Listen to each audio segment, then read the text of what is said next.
daysane Arsenal hoggaanka ayay haysaa waxa ay ku haysaa 19 dhibcood 3 dhibcood ayay ka sareysaa kooxda City oo iyaduna shalay badisay Liverpoolna 4 ayay ka sareysaa marka aad fiiriso hoggaankaasi bal Arsenal ma sii xajisan doontaa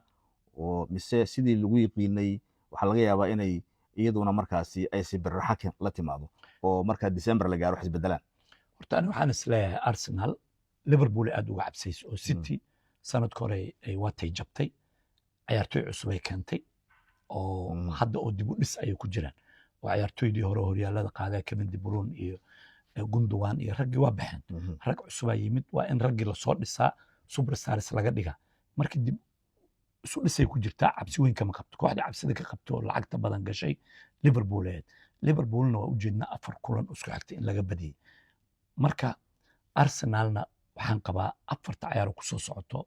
oo Crystal Palace iyo Sunderland iyo Brighton iyo koox ay ka wada badi karto ayaa ku soo socda 4 ciyaar kulan ay ku soo socoto kooxaha waaweyn oo kore kuma soo socdaan marka waxaan qabaa 4taba inay badi karto sababtoo Arsenal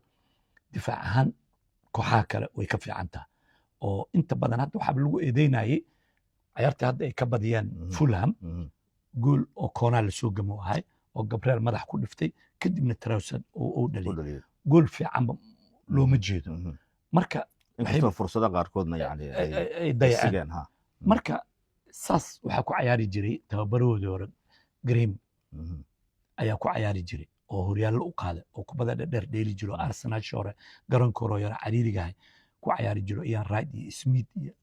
marka sagaalaad ka dheeli jiray oo haysto kubada dheer iyo koonooyin iyo wax ku dhali jiray hatta marka ayaga ama kubad furan waxa ku dhaliyaano ama koonaha ku dhalan wax un bay dhalinahay difaacoodina waa adag yahay marka waxaan qabaa celinta laga celiyay Liverpool inay ka faa'iideysanayaan ay si carari doonaan laakiin Premier League wuxuu naqdabo isbedel ayaa jiro oo shalay intaysan Arsenal 5 iyo bar galabnimo dheelaysay City iyo Bournemouth badisay u dhaweed hogaankii qabalay 17 dhibcood laakiin waa la barbar dhacay marka usbuuc walba waxa u malaysaa qof cusub inuu hogaanka oo qabanayo la wareegayo oo midkii hay hoos marka fiiriso kooxaha inay joogteeyaan guushooda ama ciyaar wanaag lagu bartay wali waxaad u malaysaa in koox kasta ay mararka qaarkood sidii looga bartay aanay ku imaanin marka ka xigto oo haddii laga yaabo inay markii ciyaartii ugu dambeysay ku badisay 3 eber ama 2 eber markan in laga yaabo inay 1 eber ku badiso ama barbar dhacdo maxaa ugu wacan kula tahay waxa soo dhan runtii waxa ugu wacan kooxaha Premier League runtii ma sahlano oo ciyaartoy fiican koox walba joogto iyo macallimiin fiican macallimiintan waa la soconaa culays saaran oo tababarihii hadda Postecoglou waa til raacday waxa loo raacday 5 ciyaar oo dheeri wax guul ma gaan hal barbar dhaco keenay inkastoo lagu degdegay laguma degdeginaan qabaa aniga sababtoo qaabka 5 ciyaarood falsafadiisa inuu hirgeliyo waqti in la siiyo Soomaa laakiin si lagu siiyo kooxda ugu hooseeya joogta ninkan saaxiibtinimo uu keenay marka hore oo macallin Tottenham laga soo raacday qaabkii looga soo raacday qaab wuxuu waay weerar ku dhisan kooxdaana waxay ku dhisnay difaac iyo weerar celin ku dhisnay marka goormuu bedeli doonaa oo weerar ka dhigi doonaa waqtiga lama ogo kooxdana haday relegation ku dhacdo dhibaato waay marka lama sugi karo taas ayaa keentay macallinka waxaa la rabaa waqti yar inuu wax ku bedeli karo hadduu waqti yar wax ku bedeli waayo kooxda dhaqaaleeda hoos u dhacay aan Arsenal u soo laabana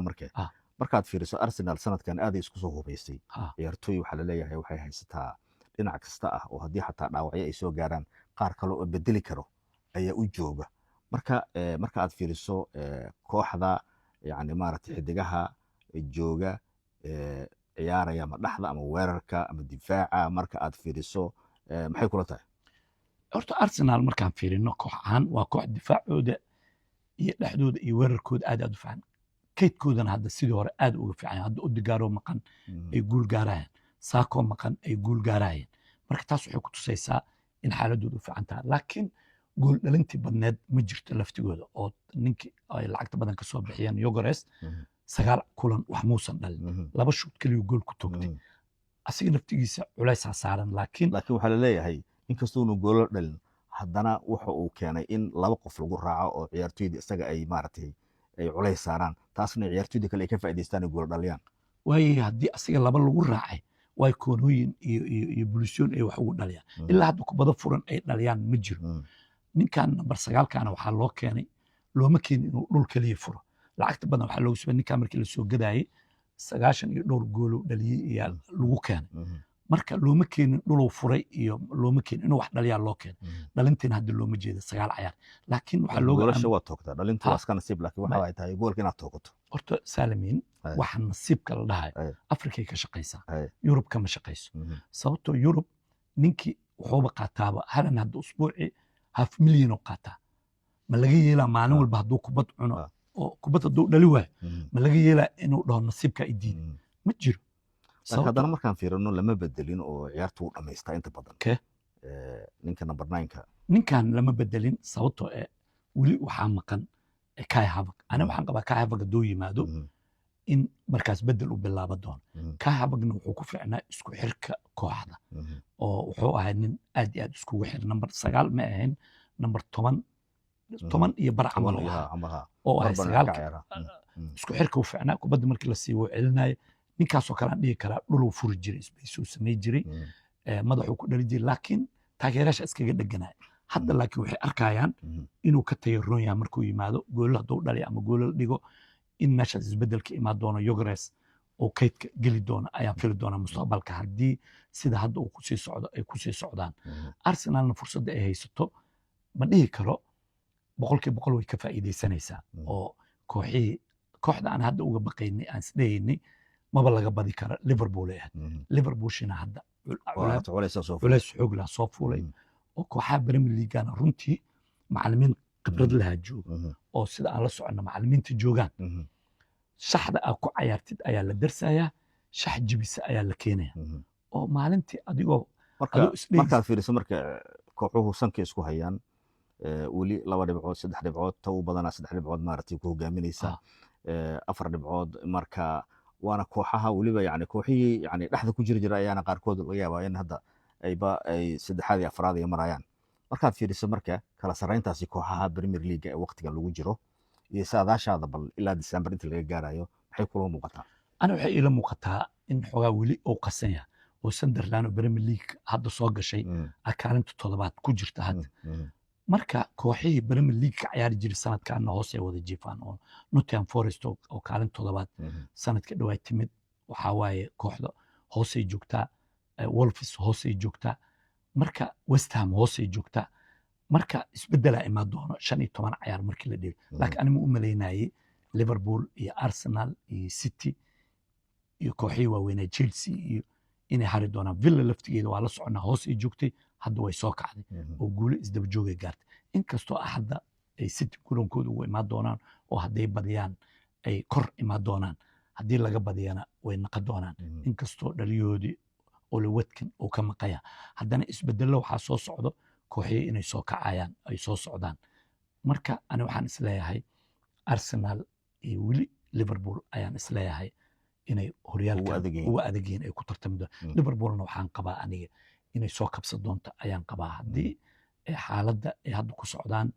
inay wax iska bedeli doonto ayaan isleeyahay oo maanta culayska waxaa lagu hayay Saalax la fadhiisiyo Wiza la fadhiisiyo Saalax waa la dhelsiiyey Florian Wirtz waa la fadhiisiyey wuu soo galay wax weyn maysan samayn inkastoo gool ay keeneen Gabo saddexda hore joogta maanta Saalax iyo Isaac iyo ciyaaryahankan kale Gabo ugu fiicnaa 2 mar oo birta ku dhiftay qaybta hore mid uu ku dhiftay qaybta dambana mid uu ku dhiftay kadibna kubad cago karis inkastoo gool madaxa uu dhali lahay haddana isbedelo sameeyay ciyaaryahankan naftigiisa ka dhaxgal Ekiteke markuu yimid 2 kubad uu ku gamay mid kor ka martay mid hoose oo naftigiisa wuxuu la yimid dardar marka ani waxaan qabaa Liverpool inay soo kabsan doonto meeshaan Liverpool City sida aan ku arka ciyaartii ay Everton la dheelayeen ciyaar fiican ay soo bandhigay qaastan 2 gool markay dhaliyeen laakiin weli City waxaan isleeyahay difaacooda weli ugu dambeyntii Arsenal ku soo gabagabeynayna maadaama iyada aan falanqaynteeda aan ku dhex jirnay Timber waxaad u malaysaa booskiisa inuu xajistay White Band uu fadhiyo maxaa lagu doortay kula tahay waxaa lagu doortay difaaca lagu doortay ninkan waa nin difaac athletic laakiin ani markii la dhaho weerar Ben White aan qaadanahay oo Ben White markuu dheelayo waa aragnaa Bukayo Saka markuu kubadda haysto oo raba difaac inuu maro korow ka mari jiray asoo u dhigi jiray ama labada ciyaartooyaysa mid wuxuu ka daba carari jiray Ben White halka soo hara asigaa mari jiray hadda laakiin ninkan weerar ma sameeyo laakiin difaac ahaan asigii California laftigiisa waa soo baxay kubaddu dusiya u dhiibaa laakiin ma aha sidii Ben White oo kale kubad dhiibidda marka ninkan wuxuu ku doortay difaaciisa aad iyo aad u adag physical ahaan runtii waa soo dhisay athletic waay ninkan horto Arteta markaa maqasho kow wuxuu culays ka saaraa bidifaac yaa waxba laga dhalin ku dheelaa gool waa iska imaanaa kii maanta oo West oo Fulham oo kale qasaaraha la tegin kii Fulham oo kale meel uu ka yimid goola imaanayo ama koonaa ku yimaado meesha raba ku yimaado goola imaanayo laakiin adiga yaa wax laga dhalin ku soo tagaa afar difaaca laba dhexda oo Zubimendi iyo wuxuu dhigaa ciyaaryahankan kale oo Ingiriiska Declan Rice meeshaas lixay ku joogaan California bidixdooba joogaaba maba soo baxayaan marka